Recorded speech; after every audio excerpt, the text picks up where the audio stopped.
We now welcome UFC lightweight Renato Moicano. Yeah, thanks so much. Thank you. We will take the first set of questions from Gabriel Gonzalez with Cageside Press. Okay. Hello, Renato. It's good to see you back. Good to see you. I know you can only hear me, huh? Yeah, true.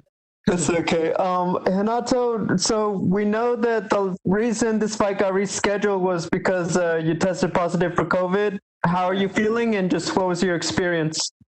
I'm feeling very good right now. I didn't have symptoms, so I didn't feel much, I had to take a break of training in gym, but I was still training at my home, so I was doing a lot of cardio work and exercising, all that stuff, but I'm feeling pretty good. When you go back to work with your coaches and it's the same opponent, how do you use the extra time? Do you feel like you picked up where you left off in training, or did you feel like your coaches maybe found something new that you didn't before the first fight? No, I was preparing the same way I was doing before the COVID, because I have my game plan, my strategy, so I didn't change at all. I just had to postpone the fight 2 weeks, I think. And then finally, what are your thoughts on Rafael as an opponent and how you match up with him? I think he's a great opponent. He's a very good fighter, but I think this is going to be a great fight, and that's all I have to say. What do you most want to show for yourself in the fight? Excuse me? What do you most want to show? What do you most want fans to see from you when they tune in to watch you fight on Saturday? Yeah, I want them to see the way I always have done, which is to put all my heart in the fight, to fight like the way I always fight, doing really good stuff, and I think people are gonna enjoy that fight. Okay, thank you, Renato. Thank you. We will take the next set of questions from Cote Cruz with For to Win MMA. Okay. Hey, Renato, how you doing? Good to talk to you. I'm fine. Good to talk to you, my friend. Thank you. Well, this is a new division, but I'm pretty sure the same objective is to have gold around your waist. How do you feel in this new weight class? Are you planning to stick around here, or do you have any pending issues at featherweight? Depends on UFC, because, of course, I'm feeling better, because I have to cut less weight and I'm feeling stronger. I think this is my right division. But if UFC offer me a really good fight at 45, a top 5 contender, I can go back. But right now, I'm feeling like I'm feeling the best moment of my life. I'm feeling in shape, and I'm feeling I can do even better on the 55 than in 45. This is your 10th appearance in the UFC octagon, and you've faced a lot of great names in the featherweight division. However, this will be the 4th time that your rival, this is the 4th fight of your rival in the promotion. Yeah. What factors do you think will play here? Is it experience that favors you in this case? How much have you learned and improved? Yeah, maybe. He has a great experience in combat sports too, so I think the best man will win, and I think this man is going to be me. Well, you have great striking and you have an excellent ground game to go along with it. You have 7 submissions. What do you think your rival will be able to do on the floor with you? How do you see his striking compared to yours? I think he's a great striker, but we didn't see him on the ground as much as me, because I am more grappling guy. But I think he has like a decent grappling. And I think this fight is going to be who wants more, and I'm sure I want more than him. Well, final question for me. After the fight against Ortega, you decided to move into the United States, where your children was born this year. Congratulations, by the way. Could you tell us how much has this event changed in your sports life and also in your personal life ever since you took this decision of coming to the States? Yeah, it changed a lot, because with this decision, I changed my mindset too, because I am far from my parents, my friends, and I had a lot of time to think about my life and how I gonna raise my child and my son, and how I gonna build up my family, and how I gonna take care of them.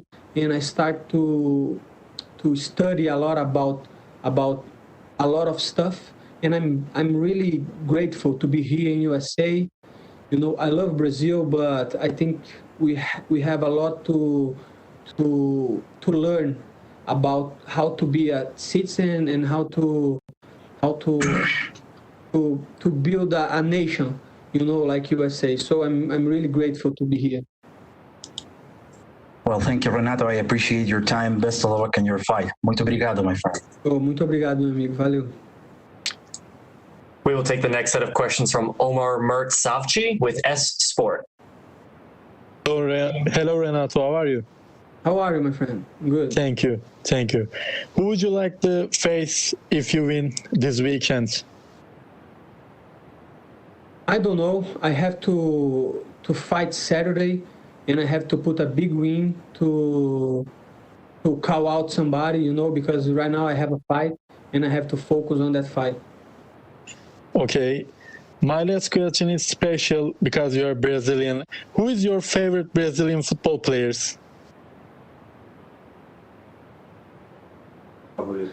I didn't watch like soccer.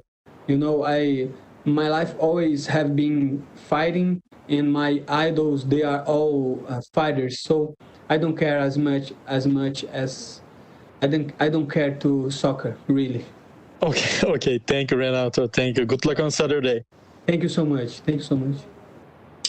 We will take the next questions from Diego Ribas with AG Fight. Oi, Moicano, tudo bom? Tudo bom, Diego? Beleza? Maravilha, vou fazer umas rápidas em português aqui.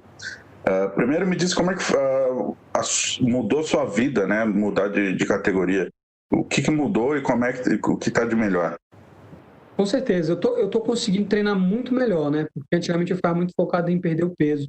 Então, me parece que me deu mais vontade de treinar, entendeu? Me deu mais vontade de treinar. Antigamente eu estava ficando um pouco estressado, eu já tinha associado treino com corte de peso, com semana de luta. Então, antes mesmo, eu já ficava sofrendo muito antecipado, entendeu?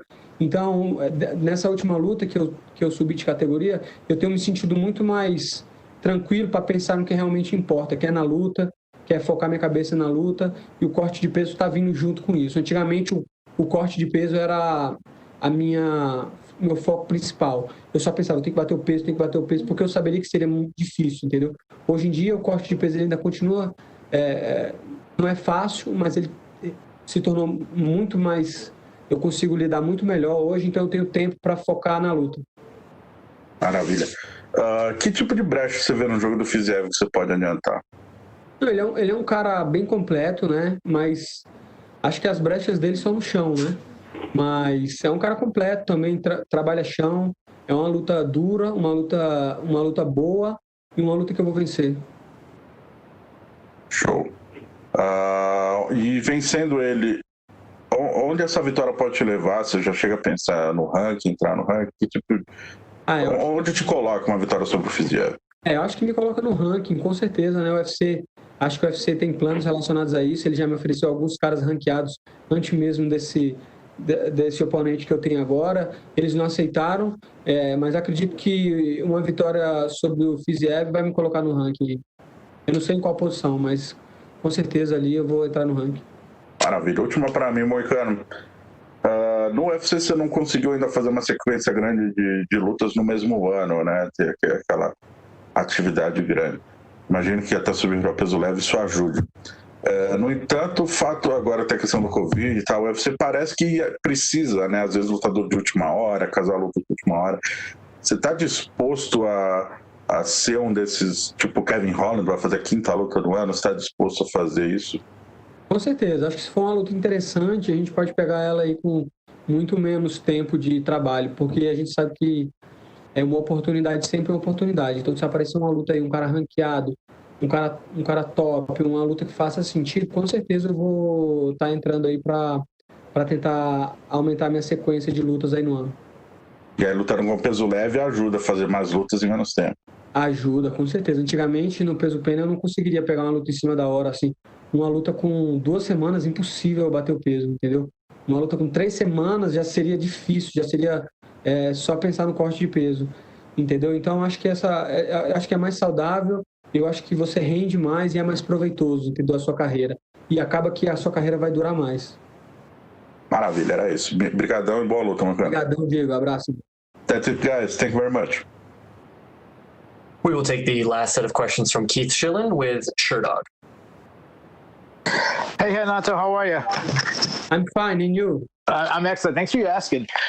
One question I ask you is, we learned that fighters improve a lot of times when they learn from losses. You had recent losses to Jose Aldo and the Korean Zombie. Tell me, what did you learn from those losses that made you a better fighter right now?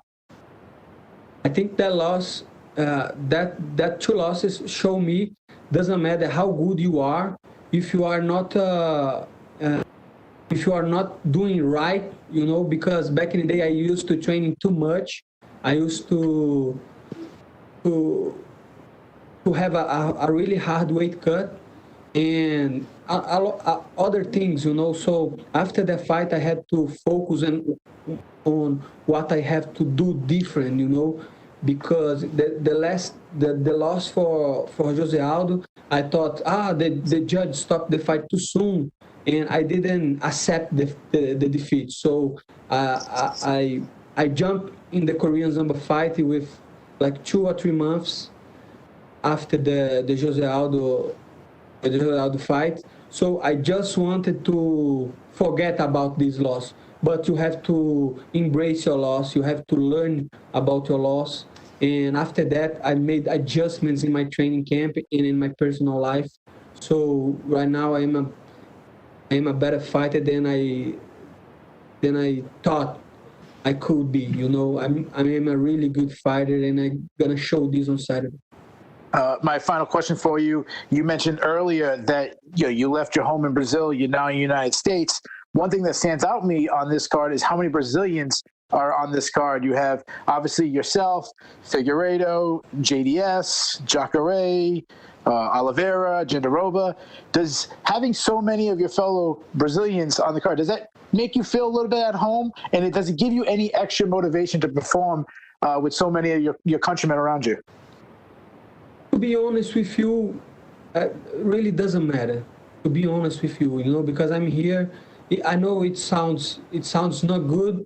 I love the Brazilians. Of course, I love, like, Junior dos Santos is a friend of mine, and a lot of Brazilians. But what really matters is a win in Saturday. Nothing else. I'm not thinking about Brazil or USA, or I'm just thinking about winning on Saturday. This is all who matters, you know. So I'm trying to not thinking about things I cannot control, and right now I'm just thinking on the fight and what I have to do in order to win the fight, you know. So I'm not thinking on that. Good luck to you. Thank you so much. We will take one more set of questions from Jim Barcelone with the Miami Herald. Okay. Hey, thank you so much. Oh, just curious, where then did you train for this fight, and who trained you for this fight? I train in American Top Team in Coconut Creek, Florida, and I train with a great coaches and athletes. Who did you bring with you in your corner for this one? I bring Gabriel de Oliveira, who is my coach a long time. We started to work in Brazil about 7 years ago, and I have Anderson França, a striking coach, kickboxing coach, and Conan Silveira, the head coach of American Top Team. I have a pretty good team to take care of me here. And lastly, for me, what has that been like coming here to South Florida to train at American Top Team, and how have you grown as a fighter? Yeah, man, to me, it's the best gym in the world. And like I said before, the best coaches and training partners, and I love Florida, you know. Florida reminds me a lot of Brazil, so it was not a really hard adaptation. and I feel home in Florida.